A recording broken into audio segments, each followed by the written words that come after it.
Hello inspector. Kumaran Thampi അല്പം മുന്നോട്ട് ചെന്നു. അദ്ദേഹം പെട്ടെന്ന് കണ്ണും മുഖവും നേരിയതുകൊണ്ട് തുടച്ചു. എനിക്ക് വീണ്ടും നിങ്ങളെ കാണേണ്ടതായി വന്നിരിക്കുന്നു, ഇൻസ്പെക്ടർ ആന്റണി പറഞ്ഞു. വരൂ, ഇരിക്കൂ. ആ തെമ്മാടികളെപ്പറ്റി എന്തെങ്കിലും വിവരമുണ്ടോ? ഇൻസ്പെക്ടർ കസേരയിൽ വന്നിരുന്നു. ഇല്ല, ഞാൻ അന്വേഷിച്ചുകൊണ്ടിരിക്കുന്നു. അവരെൻ്റെ സ്റ്റേഷൻ പരിധിക്കുള്ളിലുണ്ടെങ്കിൽ ഞാൻ പിടികൂടും. ഞാൻ ചില വിവരങ്ങൾ അന്വേഷിച്ചറിയാനാണ് ഇപ്പോൾ വന്നത്. എനിക്ക് വിവരം തരുമ്പോൾ നിങ്ങൾ വളരെ ധൃതിയിലായിരുന്നു. അതുകൊണ്ടാണ് അപ്പോഴൊന്നും ചോദിക്കാതിരുന്നത്. ഇൻസ്പെക്ടർ സംശയത്തോടെ രാജശേഖരന്റെ നേരെ നോക്കി. ഇയാളാണ് എന്നെ രക്ഷിച്ചത്, കുമാരൻ തമ്പി പറഞ്ഞു. Rajasekharan: I C. ഞാൻ ഹോസ്പിറ്റലിലേക്ക് ഡയൽ ചെയ്തപ്പോൾ ഡിസ്ചാർജ് ചെയ്തുവെന്ന് ഡോക്ടർ സമദ് പറഞ്ഞു. ആ മിസ്റ്റർ തമ്പി, നിങ്ങൾക്കാരാണ് ശത്രുക്കളുള്ളത്? അറിയില്ല, ഞാനും അതേപ്പറ്റി ചിന്തിക്കാതിരുന്നില്ല. പക്ഷേ ശത്രുത വരാൻ തക്ക രീതിയിൽ ഞാൻ ആരെയും ഉപദ്രവിച്ചിട്ടില്ല. എനിക്കതിൻ്റെ ആവശ്യം ഉണ്ടായിട്ടില്ല. പിന്നെ ഇത്രയും കാലം ഇവിടെ ജീവിച്ചതല്ലേ, പലരുമായും സ്വരച്ചേർച്ചയില്ലാതായിട്ടുണ്ട്.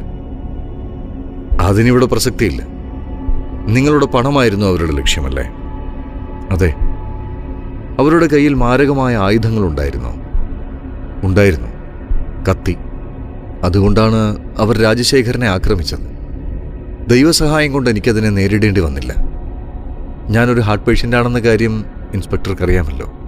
എങ്ങനെയാണ് ആ സംഭവത്തെ അതിജീവിച്ചത് എന്ന് ഞാനിപ്പോഴും അത്ഭുതപ്പെടാറുണ്ട്. അപ്പോൾ നിങ്ങളുടെ കാർ ആ ആക്രമികൾ പ്രതീക്ഷിച്ചിരുന്നു അല്ലേ? അങ്ങനെ വേണം കരുതാൻ. നിങ്ങൾ പണവുമായി ആ വഴിക്ക് വരുമെന്ന് ആർക്കെങ്കിലും നേരത്തെ അറിയാമായിരുന്നോ? അനന്തൻപിള്ളയ്ക്ക് അറിയാമായിരുന്നു. നിങ്ങളുടെ കാര്യസ്ഥൻ അല്ലേ? അതെ. അയാൾ എങ്ങനെ? എന്നേക്കാൾ എനിക്ക് അയാളെ വിശ്വാസമാണ്. 8-10 വർഷമായി എനിക്ക് അയാൾ അറിയാം. കാലം മാറുന്നതനുസരിച്ച് മനുഷ്യ മനസ്സിന് മാറ്റം വരാൻ പാടില്ലേ? ഞാൻ തർക്കിക്കുന്നില്ല. പക്ഷേ അനന്തൻപിള്ള എനിക്ക് വിശ്വാസമാണ്. അനന്തൻപിള്ള അത് ചെയ്തുവെന്നല്ല ഞാൻ പറഞ്ഞു വരുന്നത്. ആരാണ് അയാളിൽ നിന്നും അത് ചോർത്തിയെടുത്തത് എന്നാണ്. എന്തായാലും ഞാൻ അന്വേഷിക്കട്ടെ. ഇപ്പം ഇറങ്ങട്ടെ. ഇൻസ്പെക്ടർ എഴുന്നേറ്റു. അല്പം ചായ പോലും കഴിക്കാതെ അത് പിന്നെ ഒരിക്കലാകാം. ഇൻസ്പെക്ടർ നടന്നു. പോലീസ് ജീപ്പിന്റെ വെളിച്ചം അകന്നു പോകുന്നത് അവർ കണ്ടു. എല്ലാവരും ഒരുമിച്ചിരുന്ന് അത്താഴം കഴിച്ചു. ശ്രീലത കൂടുതൽ ഉത്സാഹവതിയാകുന്നതും പലപ്പോഴും ലജ്ജ അവളെ കീഴടക്കുന്നതും കുമാരൻ തമ്പി ശ്രദ്ധിച്ചു. അത്താഴത്തിന് ശേഷം അവർ വിസിറ്റിംഗ് റൂമിൽ വന്നിരുന്ന് സംസാരിച്ചു. ശ്രീലത സംസാരത്തിൽ പങ്കുകൊണ്ടില്ലെങ്കിലും ഒരു കേൾവിക്കാരിയെപ്പോലെ അടുത്തു വന്നു നിന്നു, ഒരു പൂച്ചക്കുട്ടിയെ തലോടിക്കൊണ്ട്. എന്നെ ആരും സ്നേഹിച്ചിട്ടില്ല, രാജശേഖരൻ പറഞ്ഞു. പെറ്റമ്മ പോലും. അച്ഛൻ മുഴുക്കുടിയനായിരുന്നു. എന്നും പരാതി. രാത്രിയിൽ വീട്ടിൽ വന്ന് വഴക്കുണ്ടാക്കും. അമ്മയും തന്നിഷ്ടം പോലെ ജീവിച്ചു. അതിനിടയിൽ കിടന്ന് വീർപ്പുമുട്ടുന്ന ഒരു മകനുണ്ടെന്ന ചിന്ത പോലും അവർക്കില്ലായിരുന്നു. ഒരിക്കലും എനിക്ക് മനസ്സമാധാനം കിട്ടിയില്ല. ഞാൻ എല്ലാവരെയും സ്നേഹിച്ചു, പക്ഷെ എന്നെ ആരും സ്നേഹിച്ചില്ല. അതുകൊണ്ടാണ് ഞാൻ തെണ്ടിയെപ്പോലെ അലഞ്ഞു തിരിഞ്ഞത്. നിങ്ങളുടെ ഈ സ്നേഹം എനിക്ക് വിശ്വസിക്കാനാവുന്നില്ല. ഞാനിതിൽ കിടന്ന് വീർപ്പുമുട്ടുകയാണ്. വളരെയധികം തിക്താനുഭവങ്ങൾ രാജശേഖരൻ ഉണ്ടായിട്ടുണ്ടെന്ന് അവർക്ക് മനസ്സിലായി. അവർക്ക് ദുഃഖം തോന്നി. ഇത്ര നല്ല സ്വഭാവമുള്ള ഈ ചെറുപ്പക്കാരൻ്റെ ജീവിതാനുഭവങ്ങൾ ഇത്രയേറെ കയ്പുള്ളതായിരുന്നു. 2 ദിവസം കഴിയുമ്പോൾ എനിക്ക് സുഖമാവും. അപ്പം ഞാനെവിടെ നിന്ന് പോകണം? സത്യത്തിൽ സ്ഥായിയായി ഒന്ന് മാത്രമേ ഉള്ളൂ: ദുഃഖം. രാജശേഖരൻ പൂർത്തിയാക്കുന്നതിന് മുൻപ് കുമാരൻ തമ്പി പറഞ്ഞു. എന്നെപ്പറ്റി രാജൻ അങ്ങനെയാണോ കരുതിയിരിക്കുന്നത്? എന്നാൽ പറയാം, നിങ്ങൾ ഒരിടത്തും പോകുന്നില്ല. നിങ്ങൾ ഈ വീട്ടിൽ എന്നോടൊപ്പം താമസിക്കും. എനിക്ക് പ്രായമായി. ഇനി എനിക്ക് വിശ്വസ്തനായ ഒരു സുഹൃത്തിൻ്റെ സഹായം ആവശ്യമുണ്ട്. ഒരുപക്ഷെ അത്തരം തെമ്മാടികൾ ഇനിയും എന്നെ ഉപദ്രവിക്കാൻ വന്നേക്കാം. ധീരനായ നിങ്ങൾ എൻ്റെ സഹായിയായി എപ്പോഴും ഉണ്ടാവണം. രാജൻ എനിക്കൊരു മകനെ പോലെയാണ്. നമ്മൾ തമ്മിലുള്ള ബന്ധം മണിക്കൂറുകളുടേതാണെങ്കിലും നിങ്ങൾ അത്ഭുതങ്ങളാണ് ചെയ്തിരിക്കുന്നത്. ഇന്നലെ റോഡിൽ എന്നെ തടഞ്ഞു നിർത്തി അവർ നാളെ എൻ്റെ വീട് കൊള്ളയടിക്കാൻ ശ്രമിക്കുകയില്ല എന്ന് എന്താണ് ഉറപ്പ്? എന്താ മോളെ? കുമാരൻ തമ്പി ശ്രീദേവിയുടെ മുഖത്തേക്ക് നോക്കി. അതെ അച്ഛാ, രാജൻ ഇവിടെ തന്നെ താമസിക്കട്ടെ. ശ്രീദേവി പറഞ്ഞു. നീ എന്തു പറയുന്നു മോളെ? അദ്ദേഹം തിരിഞ്ഞ് വാതിൽക്കൽ നിന്ന് ശ്രീലതയെ നോക്കി. ശ്രീലത ഒന്നും പറയാതെ പൂച്ചക്കുട്ടിയെ തലോടിക്കൊണ്ടിരുന്നു. അവളുടെ ചുണ്ടിലൊരു പുഞ്ചിരി ഉണ്ടായിരുന്നു. അവൾ തല ഉയർത്തി അച്ഛനെ നോക്കി. ആ കണ്ണുകളിൽ അസാധാരണമായ തിളക്കം അദ്ദേഹം കണ്ടു. അദ്ദേഹത്തിന് ആ ചിരിയുടെ അർത്ഥം മനസ്സിലാക്കാൻ പ്രയാസമില്ലായിരുന്നു. ദിവസങ്ങൾ കഴിഞ്ഞു. രാജശേഖരന്റെ മുറിവുകൾ കരിഞ്ഞു. അയാൾക്ക് നടക്കാൻ ഇപ്പോൾ പ്രയാസമില്ല. അപൂർവമായി മാത്രം പുറത്തേക്കിറങ്ങാറുള്ള ശ്രീലത ഉല്ലാസത്തോടെ തൊടിയിലൂടെ ഓടി നടന്നു. അവൾ വല്ലാതെ മാറിയിരിക്കുന്നു. ഒരു ദിവസം സായാഹ്നത്തിൽ എസ്റ്റേറ്റിലെ റോഡിലൂടെ ശ്രീലതയും രാജശേഖരനും തമാശകൾ പറഞ്ഞ് പൊട്ടിച്ചിരിച്ചുകൊണ്ട് നടന്നു വരുന്നത് കുമാരൻ തമ്പിയും ശ്രീദേവിയും കണ്ടു. അയാൾ ഒരു ഭയങ്കരൻ തന്നെയാണ്, ശ്രീദേവി പറഞ്ഞു. അയാളുടെ മുമ്പിൽ ചേച്ചി അനുസരണയുള്ള ഒരു പാവയായി മാറിക്കഴിഞ്ഞിരിക്കുന്നു. അതാണ് മോളെ സ്നേഹം, കുമാരൻ തമ്പി പറഞ്ഞു.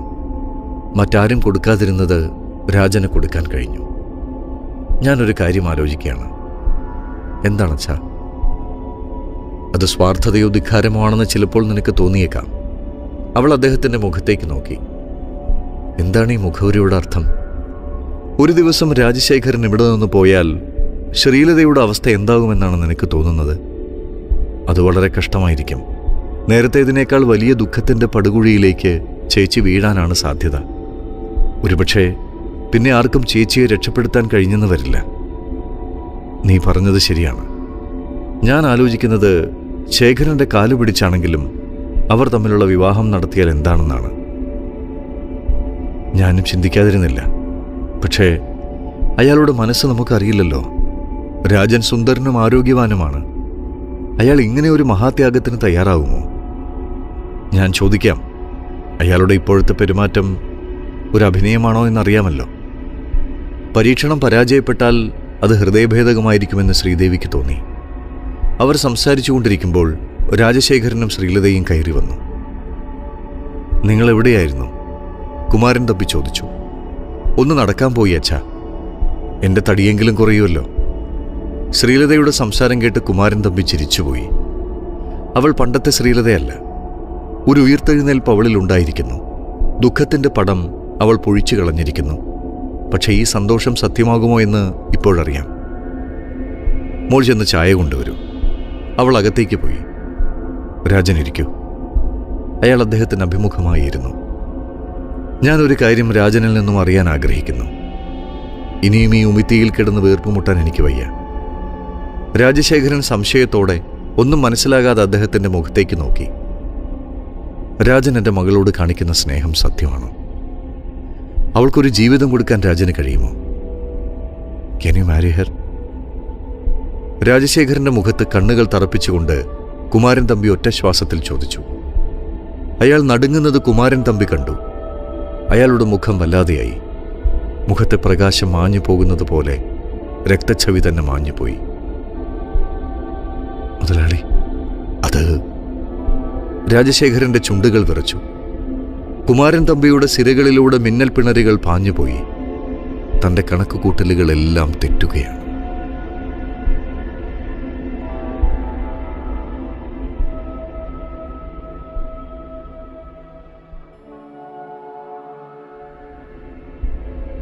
അഞ്ച്.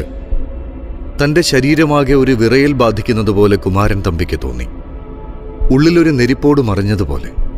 അതിന്റെ പ്രത്യക്ഷ പ്രതിഫലനമെന്ന വണ്ണം രോമകൂപങ്ങളിലൂടെ വിയർപ്പുചാലുകൾ ഒഴുകി. ഒരു നിമിഷം കൊണ്ട് കുമാരൻ തമ്പി വിയർത്തു കുളിച്ചു. നെറ്റിയിൽ നിന്നും കവിളിലേക്ക് വിയർപ്പുചാലുകൾ ഒഴുകി. മുതലാളി, അത്... വറചട്ടിയിലെടുത്ത ജീവനുള്ള മത്സ്യത്തെപ്പോലെ രാജശേഖരൻ പിടയുകയാണെന്ന് കുമാരൻ തമ്പി മനസ്സിലാക്കി.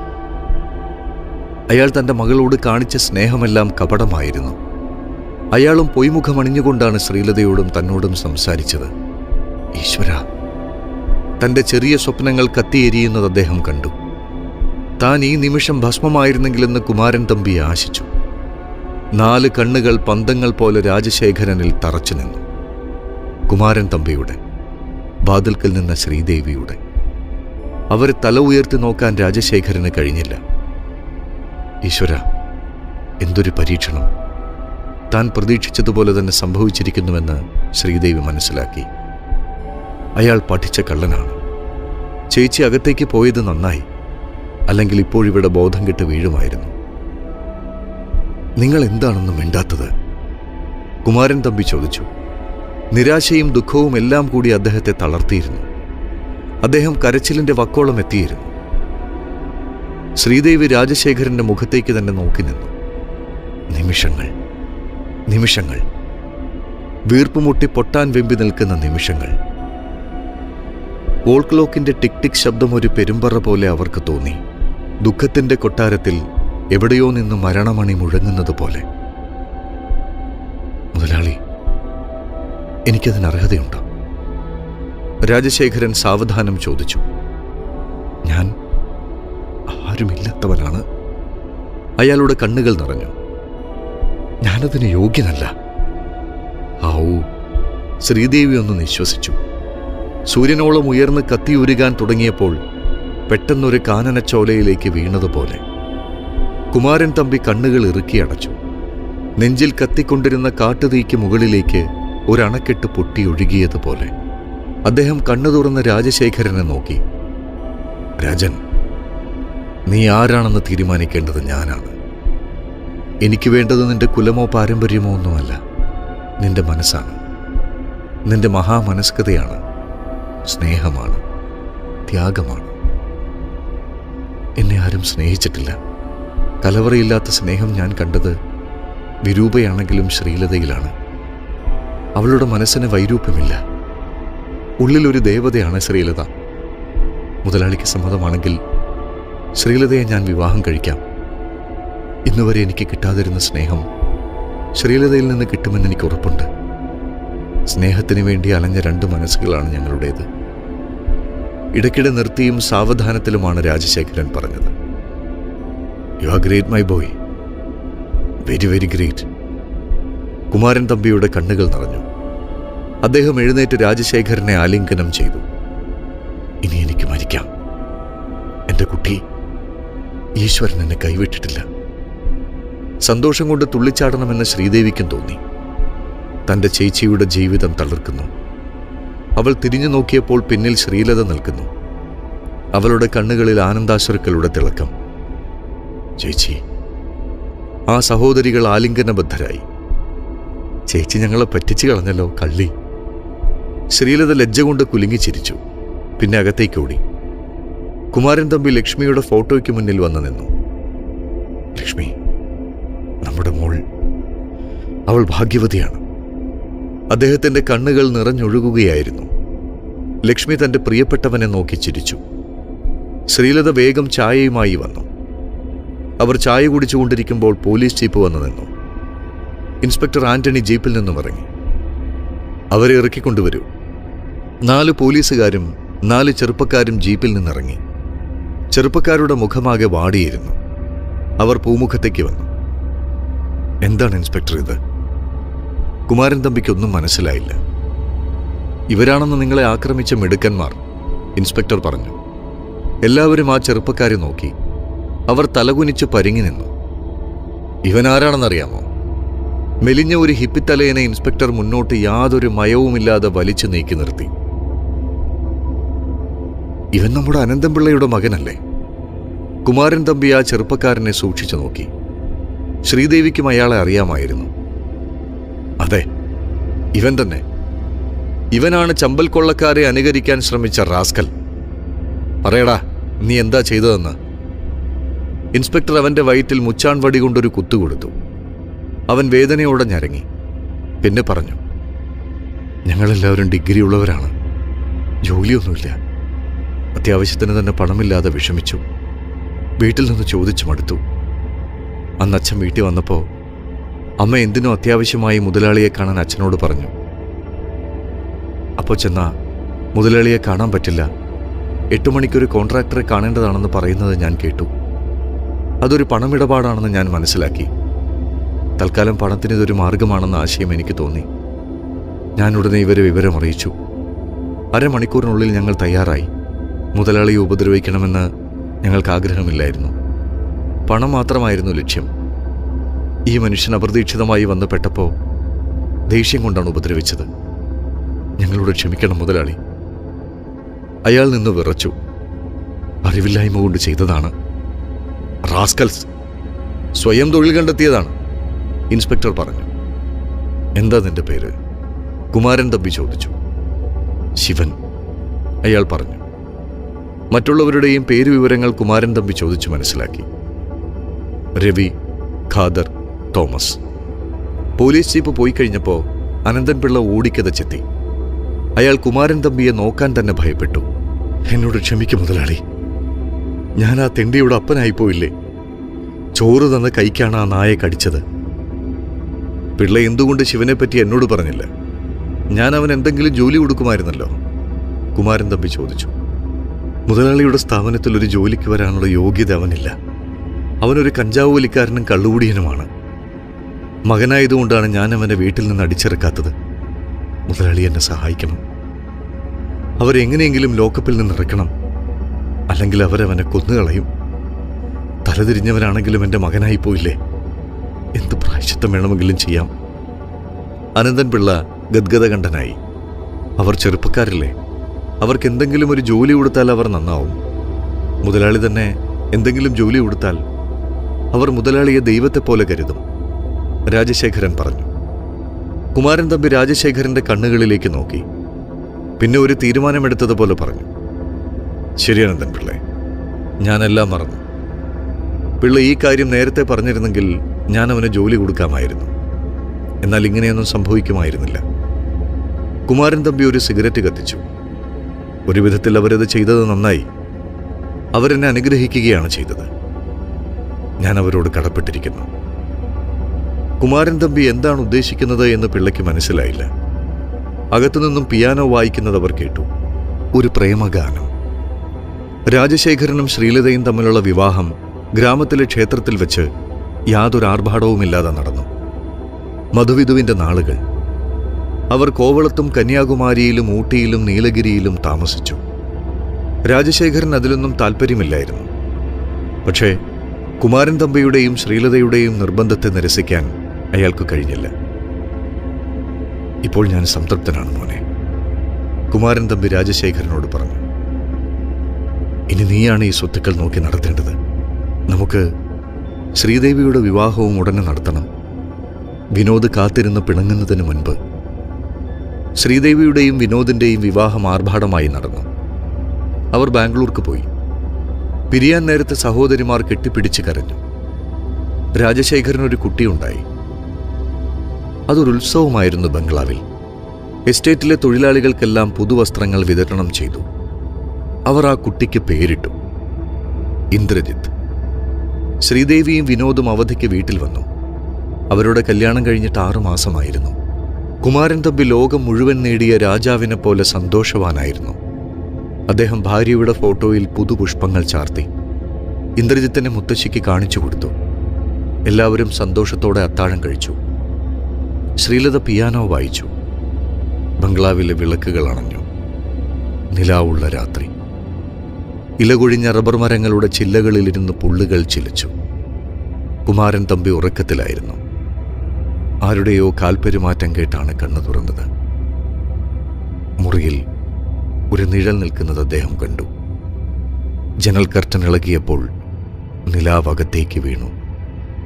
ആ രൂപം വ്യക്തമായി കുമാരൻ തമ്പി കണ്ടു. ഒരു നിലവിളി അദ്ദേഹത്തിൽ നിന്നുയർന്നു. ബംഗ്ലാവ് നടുങ്ങി.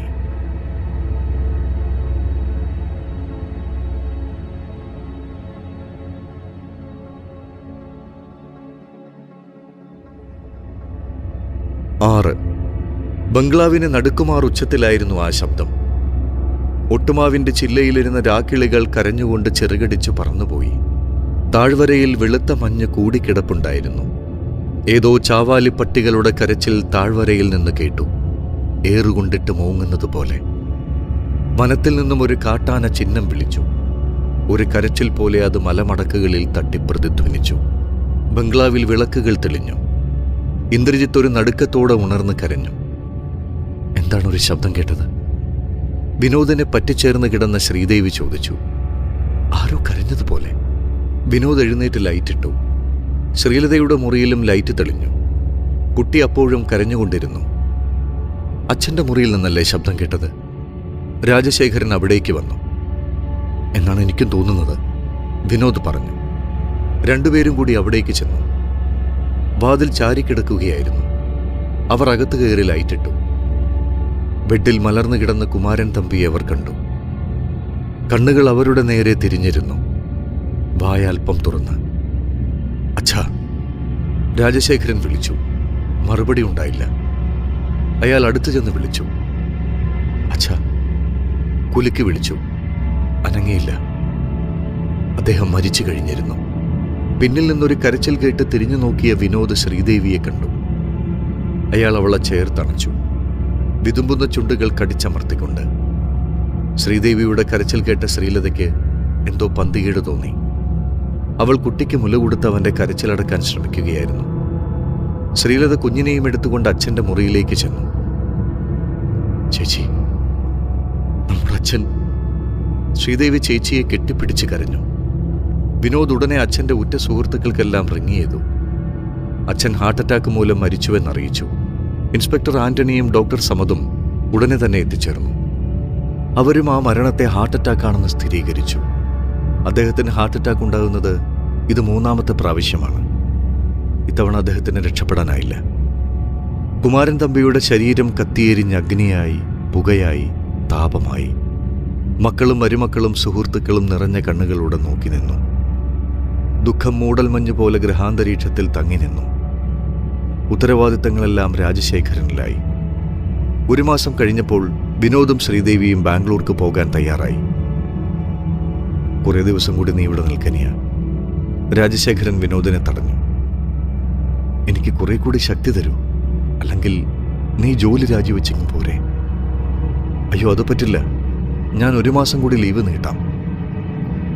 അങ്ങനെ വിനോദും ശ്രീദേവിയും 1 മാസം കൂടി എസ്റ്റേറ്റിൽ തങ്ങി. ശ്രീലതയ്ക്കും അതൊരു ആശ്വാസമായിരുന്നു. രാജശേഖരൻ ശരിക്കും മാനേജരായി കഴിഞ്ഞിരുന്നു. അയാളുടെ വേഷത്തിലും ഭാവത്തിലും എല്ലാം അത് പ്രകടമായിരുന്നു. ശ്രീലത അയാളെ ഒരു ദൈവത്തെ പോലെ ആരാധിച്ചു. അയാളുടെ മാറ്റങ്ങളെല്ലാം അവളെ സന്തോഷിപ്പിച്ചു. ആ മടിയിൽ കിടന്ന് മരിക്കാൻ വരെ അവൾ തയ്യാറായിരുന്നു. രാജശേഖരൻ പുറത്തുപോയാൽ വരാൻ താമസിക്കുമ്പോൾ അവൾ ഇന്ദ്രജിത്തിനെ എടുത്തുകൊണ്ട് പൂമുഖത്ത് വന്ന് കാത്തു നിൽക്കും. അയാളുടെ എല്ലാ കാര്യങ്ങളിലും അവൾക്ക് കണ്ണുണ്ടായിരുന്നു. ശ്രീദേവിയും വിനോദും ബാംഗ്ലൂർക്ക് പോയി. എസ്റ്റേറ്റിലെ എല്ലാ കാര്യങ്ങളും രാജശേഖരൻ തന്നെയാണ് നോക്കിയിരുന്നത്. ചുരുങ്ങിയ കാലം കൊണ്ട് അയാൾ അവിടെ ആധിപത്യം സ്ഥാപിച്ചു. നാട്ടിലെ എല്ലാ ആവശ്യങ്ങൾക്കും അയാൾ വേണമെന്നായി. ഗ്രാമത്തിലെ തൊഴിൽരഹിതരായ സ്ത്രീകൾക്ക് വേണ്ടി അയാൾ ഒരു സ്ഥാപനം തുടങ്ങി. ഈറ്റയും മുളയും കൊണ്ട് കുട്ട, വട്ടി, പനമ്പ് തുടങ്ങിയ ഉണ്ടാക്കുന്ന ഒരു ചെറുകിട വ്യവസായ സഹകരണ സംഘം. ഒരു ദിവസം രാത്രിയിൽ ആടിയാടിയാണ് വീട്ടിൽ വന്നത്. കൂടുതൽ കുടിച്ചു അല്ലേ? ശ്രീലത ചോദിച്ചു. അല്പം. സാരമില്ല, ഐ ആം ഓൾ റൈറ്റ്. അയാൾ ആടിയാടി ബെഡ്റൂമിലേക്ക് പോയി. അടുത്ത ദിവസം ശ്രീലതയ്ക്ക് ഒരു ടെലിഫോൺ കോൾ കിട്ടി. ശ്രീലതയാണോ അത്?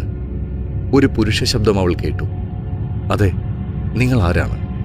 അവൾ ചോദിച്ചു. ഒരു സുഹൃത്താണെന്ന് കരുതിയാൽ മതി, മറുവശത്തുള്ള ആൾ പറഞ്ഞു. രാജശേഖരൻ അവിടെയുണ്ട്? ഇല്ല, നിങ്ങൾ അയാളെ സൂക്ഷിക്കണം, അവനൊരു ഭയങ്കരനാണ്. നിങ്ങൾ എന്താണ് പറഞ്ഞത്? ശ്രീലത പെട്ടെന്ന് ചോദിച്ചു. ഞാൻ സത്യമാണ് പറഞ്ഞത്. നിങ്ങൾക്കാർക്കും അവനെ അറിയില്ല. സത്യത്തിൽ നിങ്ങൾ അപകടത്തിലാണ്. ഒരു പിശാചാണവൻ. You shut up bastard! Sreelatha അലറി. അവൾക്ക് സഹിക്കാൻ കഴിയുന്നതിലധികമായിരുന്നു അത്. പെങ്ങളെ, ഞാൻ പറയുന്നത് നിനക്ക് മനസ്സിലാവില്ല. നിന്റെ കുഴി നീ തന്നെ മാന്തിയിരിക്കുകയാണ്. നിങ്ങളെയൊക്കെ സമർത്ഥമായി വഞ്ചിച്ചിരിക്കുകയാണ് അവൻ ചെയ്തത്. സൂക്ഷിച്ചിരിക്കുക. ശ്രീലത കോപത്തോടെ എന്തൊക്കെയോ പറയാൻ തുടങ്ങിയതാണ്. പക്ഷെ അതിനു മുൻപ് മറുവശത്ത് റിസീവർ താഴെ വയ്ക്കുന്ന ശബ്ദം കേട്ടു. ശ്രീലതയ്ക്ക് കലശലായ ദേഷ്യവും സങ്കടവും തോന്നി. അല്ലെങ്കിൽ ആർക്കാണ് സങ്കടവും ദേഷ്യവും വരാതിരിക്കുക? താൻ ഈശ്വരനെ പോലെ കരുതുന്ന, തനിക്കൊരു ജീവിതം തന്ന വലിയൊരു മനുഷ്യനൊരു വഞ്ചകനാണെന്ന് പറഞ്ഞാൽ എന്തൊരു ധിക്കാരമാണത്! ആരാണെന്നറിയില്ലല്ലോ. അവനെ ഒന്ന് നേരിൽ കണ്ടിരുന്നെങ്കിൽ. വൈകുന്നേരം രാജശേഖരൻ വന്നപ്പോൾ ശ്രീലത ആ ഫോൺ കോളിനെ പറ്റി പറഞ്ഞു. അയാൾ അല്പനേരം ചിന്തിച്ചിരുന്നതിന് ശേഷം ചോദിച്ചു, അവൻ ആരാണെന്ന് പറഞ്ഞു? ഇല്ല, ഇതാണ് ലോകം, അയാൾ പറഞ്ഞു. ഒരുത്തൻ നന്നാവുന്നത് ഒരുത്തനെ കാണാൻ വയ്യ. അത്ര ധൈര്യമുള്ളവൻ എൻ്റെ മുന്നിൽ വന്നത് പറയാൻ മേലായിരുന്നു. ഭീരു. എൻ്റെ നേരെ വന്നാണത് പറഞ്ഞിരുന്നതെങ്കിൽ ഞാൻ അവനെ ചെരുപ്പൂരി അടിച്ചേനെ. ശ്രീലത പറഞ്ഞു. അവളുടെ കയ്യിലിരുന്ന് ഇന്ദ്രജിത്ത് ചിരിച്ചു. അവൾ അവൻ്റെ നെറ്റിയിൽ ഒരു ഉമ്മ കൊടുത്തു. ആരെന്തു പറഞ്ഞാലും എനിക്കൊന്നുമില്ല, റാസ്കൽസ്. അയാൾ കോപത്തോടെ സിഗരറ്റ് വലിച്ചു തള്ളി. ആരെന്തു പറഞ്ഞാലും എനിക്ക് രാജേട്ടനാണ് വലുത്. ഈ ലോകത്തിൽ എനിക്ക് ഏറ്റവും വലുത് രാജേട്ടനാണ്, ശ്രീലത പറഞ്ഞു. പിന്നെ അവർ തിരിഞ്ഞ് അച്ഛൻ്റെ മാല ചാർത്തിയ ചിത്രത്തിലേക്ക് നോക്കി. ലതേ, അയാൾ വിളിച്ചു. എന്തോ? ഞാനൊരു പുതിയ ബിസിനസ് തുടങ്ങുകയാണ്. അവൾ താൽപ്പര്യത്തോടെ മുഖത്തേക്ക് നോക്കി. കൂപ്പ് കോൺട്രാക്ട്. എന്താ നിന്റെ അഭിപ്രായം? എന്തിനാ ഇനിയും ഭാരിച്ച ഉത്തരവാദിത്തങ്ങൾ ഏറ്റെടുക്കുന്നത്? ഈ എസ്റ്റേറ്റും മറ്റും നോക്കിക്കൊണ്ടു പോയാൽ പോരെ? ഇപ്പൊ തന്നെ ധാരാളം ഉണ്ടല്ലോ. ഇനി നമുക്ക് സ്വസ്ഥമായി ജീവിച്ചാൽ പോരെ? പോരാ, എനിക്കെതിരെ അപവാദം ഉയർത്തുന്നവരെ എൻ്റെ കഴിവുകൾ കാണിച്ചു കൊടുക്കണം. രാജേട്ടൻ്റെ ഒരാഗ്രഹത്തിന് ഞാൻ എതിര് നിൽക്കില്ല. താഴെ പുഴയരികിൽ ഒരു വീട് വയ്ക്കാൻ ഞാൻ ആഗ്രഹിക്കുന്നു, ഒരു ഓഫീസായി. പിന്നെ നമുക്ക് വൈകുന്നേരങ്ങളിൽ പോയി കാറ്റുകൊള്ളാം. വളരെയധികം ഉദ്യോഗസ്ഥന്മാരുമായി എനിക്ക് ബന്ധപ്പെടേണ്ടി വരും. അവരെയൊക്കെ ഇവിടേക്ക് കൊണ്ടുവരുന്നത് ശരിയല്ല. അങ്ങനെ ഒരു കെട്ടിടം പലതുകൊണ്ടും നമുക്ക് നല്ലതാണ്. എന്താ നിനക്ക് തോന്നുന്നത്? ഞാൻ പറഞ്ഞു കഴിഞ്ഞല്ലോ. ജോലിക്കാരി കാപ്പി കൊണ്ടുവന്നു. കഴിഞ്ഞയാഴ്ച രാജശേഖരൻ കൊണ്ടുവന്നതാണ് അവളെ. നല്ല അടക്കവും ഒതുക്കവുമുള്ള യുവതി, രാധ. ശ്രീലതയ്ക്ക് അവളെ ഇഷ്ടമായിരുന്നു. രാജശേഖരൻ കാപ്പി കുടിച്ചുകൊണ്ടിരിക്കുമ്പോൾ ശ്രീലത വിളിച്ചു. ചേട്ടാ. ഞാൻ എത്രയോ തവണ പറഞ്ഞു ചേട്ടൻ്റെ അച്ഛനെയോ അമ്മയെയോ ഒന്ന് കൊണ്ടുവരാൻ. എനിക്കവരെ കാണാൻ കൊതിയാവുന്നു ചേട്ടാ. എനിക്കിനി ഉറ്റവരായി മറ്റാരാണുള്ളത്? ഇവിടേക്ക് കൊണ്ടുവരാൻ പറ്റിയില്ലെങ്കിൽ നമുക്ക് അവിടേക്ക് പോവാം. ഞാനവരെ അന്വേഷിച്ചു അല്ലതേ. പക്ഷെ അവർ സ്ഥലം വിറ്റ് എവിടേക്കോ പോയി. എവിടെയാണെന്നൊരറിവുമില്ല. ഞാൻ പലയിടത്തും അന്വേഷിച്ചു. ഈശ്വര, എനിക്കവരെ കാണാൻ കഴിഞ്ഞില്ലല്ലോ. ശ്രീലത വേദനയോടെ ഓർത്തു. കുഞ്ഞുറക്കത്തിൽ ഞെട്ടിയുണർന്ന് കരഞ്ഞു. ശ്രീലത എഴുന്നേറ്റ് ലൈറ്റിട്ടു. അപ്പോഴാണ് രാജശേഖരൻ അടുത്തില്ലെന്ന് മനസ്സിലായത്. ചേട്ടൻ എവിടെ പോയി? അവൾ കുഞ്ഞിനെ ഉറക്കിയിട്ട് എഴുന്നേറ്റു. ഒരു മുറിയിൽ ലൈറ്റ് കണ്ടു. അത് രാധയുടെ മുറിയാണ്. അവൾ അവിടേക്ക് നടന്നു. അകത്ത് നേരിയ സംസാരമുണ്ട്. ശ്രീലതയുടെ നെഞ്ചിടിക്കാൻ തുടങ്ങി. അവൾ കാതോർത്തു. ചേട്ടാ, ഇത് വഞ്ചനയല്ലേ? രാധയുടെ സ്വരം. നിനക്കിത് ഇന്നാണോ തോന്നിയത്? ആ പന്നി ആർക്ക് വേണം? പുരുഷസ്വരം, പരിചയമുള്ള സ്വരം.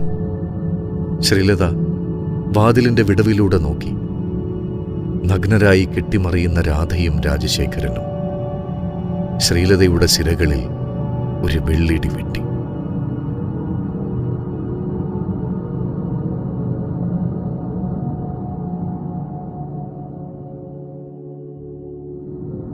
ഏഴ്.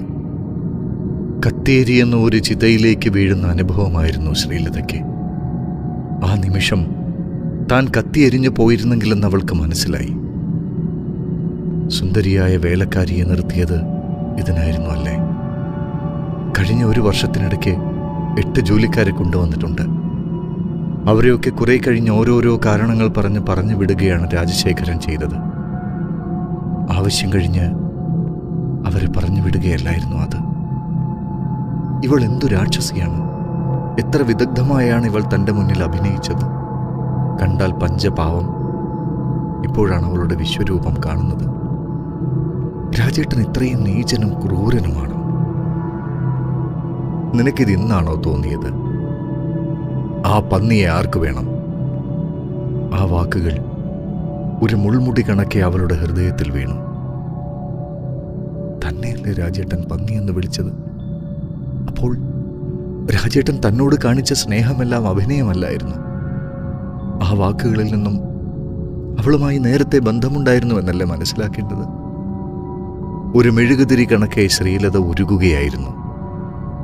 അകത്തുനിന്നും അമർത്തിയ ചുംബനങ്ങളുടെയും സീൽക്കാരങ്ങളുടെയും ശബ്ദങ്ങൾ കനൽക്കട്ടകൾ പോലെ അവളുടെ കാതുകളിൽ വന്നു പതിച്ചു.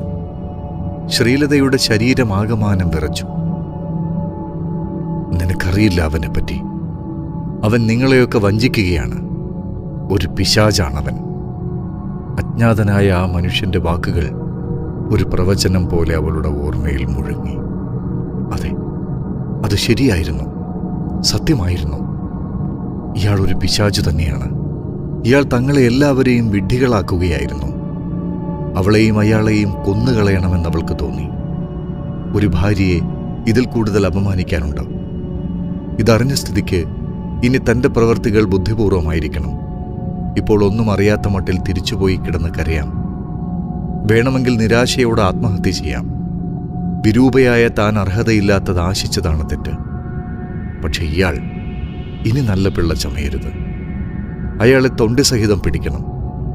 ഇനി അയാൾ തൻ്റെ ഭർത്താവല്ല, ആരുമല്ല. അവൾ വല്ലാത്തൊരാവേശത്തോടെ ചാരിയിട്ടിരുന്ന വാതിൽ തള്ളിത്തുറന്നു. രാജശേഖരനും രാധയും ചാടിയെണീറ്റ് വസ്ത്രങ്ങൾ വാരിച്ചുറ്റി. U bastard! ശ്രീലത പല്ല് ഞെരിച്ചുകൊണ്ട് രാജശേഖരനെ നോക്കി. നീ ഇത്രയ്ക്ക് മിടുക്കിയായിരുന്നു അല്ലടി? നിനക്ക് മറ്റാരെയും കിട്ടിയില്ല അല്ലേ? രാധ ഒന്നും പറയാതെ തലകുനിച്ചു നിന്നു. ശ്രീലത പൊട്ടിക്കരഞ്ഞുകൊണ്ട് ബെഡ്റൂമിലേക്ക് ഓടി ബെഡിൽ ചെന്ന് തേങ്ങിക്കരഞ്ഞു. രാജശേഖരൻ അവിടേക്ക് വന്നു. അല്പനേരം അയാൾ നോക്കി നിന്നു, സിഗരറ്റ് പുകച്ചുകൊണ്ട്. പിന്നെ ചോദിച്ചു, നീ ഇങ്ങനെ കരയാൻ ഇവിടെ എന്തുണ്ടായി? ആരെങ്കിലും ചത്തോ? ശ്രീലതയ്ക്ക് സഹിക്കാൻ കഴിയുന്നതിലധികമായിരുന്നു അത്. അയാൾ ശവത്തിലും കുത്തുകയാണ്. ശ്രീലത ചാടി എണീറ്റു. നിങ്ങൾ ഒരു ദുഷ്ടനാണ്, അവൾ ജ്വലിച്ചു. നീചൻ, തെണ്ടി! ഇനി മുതൽ ഞാനും നിങ്ങളുമായി ഒരു ബന്ധവുമില്ല. അത് ശരി. അയാൾ സിഗരറ്റിന്റെ പുക ഊതിപ്പറപ്പിച്ചുകൊണ്ട് സാവധാനം ചിരിച്ചു. ഒരുത്തിയുടെ കൂടെ കിടന്നുവെന്ന് പറഞ്ഞാണോ നീ ഈ കടുങ്കയൊക്കെ ചെയ്യുന്നത്? ഞാൻ നിന്റെ കാണ്ടാമൃഗത്തിൻ്റേതുപോലുള്ള ശരീരം കൊണ്ട് തൃപ്തിപ്പെട്ട് മരണം വരെ കഴിയുമെന്ന് നീ കരുതിയോ? മിസ്റ്റർ രാജശേഖരൻ, നിങ്ങൾ എന്നെയും എൻ്റെ അച്ഛനെയും എല്ലാവരെയും വഞ്ചിക്കുകയായിരുന്നു. എന്നെക്കാൾ ആവശ്യം നിനക്കായിരുന്നു. നിനക്കൊരു ജീവിതം തന്നതിന് നീ എനിക്ക് കടപ്പെട്ടിരിക്കുന്നു. ഈ ജീവിതത്തെക്കാൾ ഭേദം മരണമാണ്. അതിനിനിയും സമയം അധികമായിട്ടില്ല. നിങ്ങൾ എന്താണ് പറഞ്ഞത്? എന്നോട് മരിക്കാനോ? ശ്രീലത അയാളുടെ മുഖത്തേക്ക് നോക്കി. എന്നെ കൊല്ലണമെന്നാണ് നിങ്ങളുടെ ആഗ്രഹമല്ലേ? നിന്റെ സന്തോഷം, അതുമാത്രമേ ഞാൻ ആഗ്രഹിച്ചിട്ടുള്ളൂ. ഈ ജീവിതത്തെക്കാൾ നല്ലത് നിനക്ക് മരണമാണെങ്കിൽ ഞാനതിനനുവദിക്കും. ദുഷ്ടൻ, നിങ്ങളെ ഞാൻ കൊല്ലും. ഈ ചതി ഞാൻ സഹിക്കില്ല. അവൾ അയാളുടെ നേരെ ചെന്നു. അവളുടെ വലതുകരം അയാളുടെ കൈപ്പത്തിക്കുള്ളിൽ കിടന്ന് ഞെരിഞ്ഞു. അവൾ വേദനയോടെ പൊളഞ്ഞു. പിടക്കോഴി കൂവരുത്. കൂകിയാൽ അന്നേരം അതിനെ അറുക്കണം. നിങ്ങൾ രാജശേഖരനല്ല, രാജവെമ്പാലയാണ്. അതുകൊള്ളാം. നിന്റെ ഭാവനയൊക്കെ ഞാൻ അംഗീകരിക്കാം. ഇവിടെ ഒറ്റയ്ക്കിരുന്ന് വളരെയധികം പുസ്തകങ്ങൾ വായിച്ച് വിവരമുണ്ടാക്കിയിട്ടുണ്ട്. പക്ഷെ പ്രായോഗിക ബുദ്ധിയില്ല. ആ മനുഷ്യൻ ടെലിഫോണിൽ പറഞ്ഞത് സത്യമാണ്. നിങ്ങളൊരു പിശാചാണ്. ദേ ഒരു കാര്യം, ഇനിയും എന്നെ നീ ചീത്ത വിളിക്കരുത്. എൻ്റെ ക്ഷമയെ പരീക്ഷിക്കരുത്. നമ്മൾ തമ്മിൽ ഇനി ഒരു ബന്ധവുമില്ല. നിങ്ങൾ എൻ്റെ വീട്ടിൽ നിന്നും ഇറങ്ങണം. മര്യാദയ്ക്ക് എന്നെ അനുസരിച്ചോണം. അല്ലെങ്കിൽ നിന്നെ ഞാൻ ഭൂമിക്ക് മുകളിൽ വെച്ചേക്കില്ല. റാസ്കൽ! രാജശേഖരൻ ക്ഷോഭിച്ചു. ഇതെന്റെ വീടാണ്. ഞാനും നിങ്ങളും തമ്മിൽ ബന്ധമുള്ളിടത്തോളം കാലമേ നിങ്ങൾക്കിവിടെ സ്ഥാനമുള്ളൂ. നിങ്ങളിനി എൻ്റെ ആരുമല്ല. ആരും. എൻ്റെ അച്ഛൻ ഉണ്ടായിരുന്നെങ്കിൽ അച്ഛൻ നിങ്ങളെ വെടിവെച്ച് കൊല്ലുമായിരുന്നു. രാജശേഖരൻ ഷെൽഫിന് മുകളിലിരുന്ന ബെൽറ്റ് വലിച്ചെടുത്തു. കറുത്ത നിറമുള്ള തുകൽ ബെൽറ്റ്, ബ്ലാക്ക് ബെൽറ്റ്. അയാളത് ചുഴറ്റി അടിച്ച ശേഷം ഒരു നിമിഷം കൊണ്ട് ശ്രീലതയുടെ കഴുത്തിൽ ചുറ്റി. അവളുടെ കണ്ണ് തള്ളിപ്പോയി. എടീ കുട്ടിപ്പിശാചേ, ഒരു പൂച്ചയെ കൊല്ലുന്നത് പോലെ നിന്നെ ഞാൻ കൊല്ലും. ആരും എന്നെ ഒന്നും ചെയ്യുകയില്ല. മര്യാദയ്ക്ക് ജീവിച്ചാൽ നിനക്ക് ദീർഘായുസ് ഞാൻ തരും. ഞാൻ എനിക്ക് തോന്നുന്നത് പോലെ ജീവിക്കും. ഒരക്ഷരം എനിക്കെതിരായി മിണ്ടിപ്പോയാൽ അന്ന് നിന്നെ ഞാൻ കശാപ്പ് ചെയ്യും. ബാസ്റ്റർഡ്! അവളെ ഒന്ന് കുലുക്കിയതിനു ശേഷം ബെഡിലേക്ക് അയാൾ തള്ളിയിട്ടു. ശ്രീലത ബെഡിൽ വീണ് മനംനൊന്ത് കരഞ്ഞു. പിറ്റേ ദിവസം രാജശേഖരൻ ബംഗ്ലാവിലെ ജോലിക്കാരെയെല്ലാം പറഞ്ഞുവിട്ടു, രാധയടക്കം. പിന്നെ പുതിയ ആളുകളെ കൊണ്ടുവന്നു. ശ്രീലതയ്ക്കൊന്നും ചെയ്യാൻ കഴിഞ്ഞില്ല. അവൾ പോയല്ലോ എന്ന ആശ്വാസം തോന്നുകയും ചെയ്തു. 2 ദിവസം കഴിഞ്ഞ് അനന്തൻപിള്ള ബംഗ്ലാവിലേക്ക് വന്നു. അപ്പോൾ രാജശേഖരൻ അവിടെ ഇല്ലായിരുന്നു. എന്താ പിള്ളച്ചേട്ടാ, മുഖം വാടിയിരിക്കുന്നല്ലോ? ശ്രീലത ചോദിച്ചു. എല്ലാം തലവിധിയാ കുഞ്ഞേ, എല്ലാം അവസാനിക്കാറായി. എന്നാലും അനന്തൻപിള്ളയോടിത് വേണ്ടായിരുന്നു, അയാൾ പറഞ്ഞു. എന്താ പിള്ളച്ചേട്ടാ കാര്യം? എന്തോ കുഴപ്പമുണ്ടെന്ന് ശ്രീലതയ്ക്കും തോന്നി. ഈ എസ്റ്റേറ്റിന്റെ ഓരോ തരി മണ്ണിലും എൻ്റെ വിയർപ്പുണ്ട് കുഞ്ഞേ. തമ്പി അങ്ങൊന്നുണ്ടായിരുന്നെങ്കിൽ എന്നോട് ഈ കടുങ്കൈ ചെയ്യുമായിരുന്നില്ല. എന്താ കാര്യമെന്ന് പറഞ്ഞില്ലല്ലോ. എന്നെ രാജശേഖരൻ പിരിച്ചുവിട്ടു. വയസ്സായി, ഇനി വീട്ടിലിരുന്നാൽ മതിയെന്ന്. അയാളുടെ തോന്നിവാസത്തിനൊന്നും ഞാൻ കൂട്ടുനിന്നില്ല. അയാൾക്ക് കാഴ്ചവെക്കാൻ പറ്റിയ മകളോ ഭാര്യയോ എനിക്കില്ല. ശ്രീലത സ്തംഭിച്ചു നിന്നുപോയി. കുഞ്ഞേ, ഞാനെല്ലാം അറിയുന്നുണ്ട്. ഒരു സർപ്പക്കുഞ്ഞിനെയാണ് മുതലാളിയെടുത്ത് മെത്തയിൽ കിടത്തിയത്. കുഞ്ഞേ, കുഞ്ഞ് സൂക്ഷിക്കണം. ഇങ്ങാണ്ട് നിന്ന് വന്ന ആ തെണ്ടിക്കറിയില്ല ഞാൻ എസ്റ്റേറ്റിനു വേണ്ടി എന്താണ് ചെയ്തിട്ടുള്ളത് എന്ന്. അവസാനം അയാൾ എൻ്റെ വായിൽ തന്നെ മണ്ണിട്ടു. തോർത്ത് തട്ടിക്കുടഞ്ഞുകൊണ്ട് അനന്തൻപിള്ള ഇറങ്ങിപ്പോയി. ശ്രീലതയ്ക്ക് അത് സഹിക്കാൻ കഴിഞ്ഞില്ല. അച്ഛനേക്കാൾ തങ്ങളെ സ്നേഹിച്ച ആളാണ് അനന്തൻപിള്ള. തങ്ങളുടെ എല്ലാ ഉയർച്ചയിലും പിള്ളയുണ്ടായിരുന്നു. അസാൻമാർഗിയായതുകൊണ്ട് മകന് പോലും ഒരു ശുപാർശയ്ക്ക് വരാതിരുന്ന വലിയ മനുഷ്യൻ. അയാൾക്ക് കൊടുത്ത പ്രതിഫലമാണിത്, നന്ദിയാണിത്. പിള്ളച്ചേട്ടനെ പിരിച്ചുവിട്ടു അല്ലേ? രാജശേഖരൻ വന്നപ്പോൾ ശ്രീലത ചോദിച്ചു. അതെ, പിരിച്ചുവിട്ടു. രാജശേഖരൻ ശാന്തനായി പറഞ്ഞു. അദ്ദേഹം ഈ എസ്റ്റേറ്റിനു വേണ്ടി ചെയ്ത ത്യാഗങ്ങൾക്ക് എന്തു വില കൊടുത്താലും മതിയാവില്ല. അച്ഛനുണ്ടായിരുന്നെങ്കിൽ ഇത് ചെയ്യുകയില്ലായിരുന്നു. അതുകൊണ്ടല്ലേ ഞാൻ തന്നെ ചെയ്തത്. രാജശേഖരൻ ക്ഷുഭിതനായി. എടി, നീ ആർക്കു വേണ്ടിയും വക്കാലത്ത് പിടിക്കണ്ട. എന്ത് ചെയ്യണമെന്ന് എനിക്കറിയാം. ശ്രീലത തളർന്നുപോയി. പാപമാണിത്. അവളുടെ കണ്ണുകൾ നിറഞ്ഞു. കൊടും പാതകമാണിത്. അത് ശരി, എന്നാൽ ആ പാപം ഞാൻ തന്നെ സഹിച്ചോളാം. രാജശേഖരൻ ടൈയുടെ കുടുക്കുകൾ അഴിച്ചു. മരിക്കാൻ ശ്രീലതയ്ക്ക് മടിയായിരുന്നു. ഇന്ദ്രജിത്തിനെ കാണുമ്പോൾ അവൾ എല്ലാ ദുഃഖങ്ങളും മറക്കും. എല്ലാം സഹിച്ച് അവൾ നിശബ്ദയായി കഴിഞ്ഞുകൂടി. ശ്രീദേവിയെപ്പോലും വിവരങ്ങൾ അറിയിച്ചില്ല. ശ്രീദേവിക്ക് 2 കുട്ടികളുണ്ടായി. ഒരിക്കൽ പോലും അവളെ ചെന്ന് കാണാൻ ശ്രീലതയ്ക്ക് കഴിഞ്ഞില്ല. ഇന്ദ്രജിത്തിന് 3 വയസ്സായി. ഒരു ദിവസം രാത്രി രാജശേഖരന്റെ കാർ ഡോക്ടർ സമദിന്റെ ഹോസ്പിറ്റലിന് മുന്നിൽ പാഞ്ഞു വന്ന് സഡൻ ബ്രേക്ക് ചെയ്തു. പരിക്ഷീണയായ ശ്രീലതയെ രാജശേഖരനും മറ്റ് 2 പേരും കൂടി എടുത്തുകൊണ്ടുവന്നു. എന്തുപറ്റി? ഡോക്ടർ തിരക്കി. വിഷം തീണ്ടി, രാജശേഖരൻ പരിഭ്രാന്തനായി പറഞ്ഞു. ഡോക്ടർ, എങ്ങനെയും ശ്രീലതയെ രക്ഷിക്കണം. കരിമൂർഖനാണ്. ഞാനതിനെ കൊന്നു.